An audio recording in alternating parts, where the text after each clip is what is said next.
In this tutorial, we'll show you how to invite a member to your workspace on adknot.ai. First, click on your workspace, located in the upper right corner of the dashboard.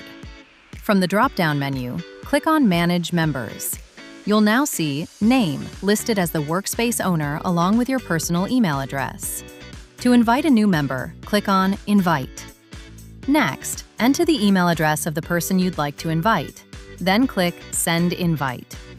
Once the invitation is sent, the invited member will appear under Pending Invitations until they accept the request. The invited member will receive an email titled, "You're invited to join Workspace." After accepting the invitation, they'll gain access to the workspace with limited permissions. Please note that invited members will not have access to billing or invoices, but they will be able to view stores inside the workspace. Thank you for watching, and don't forget to subscribe.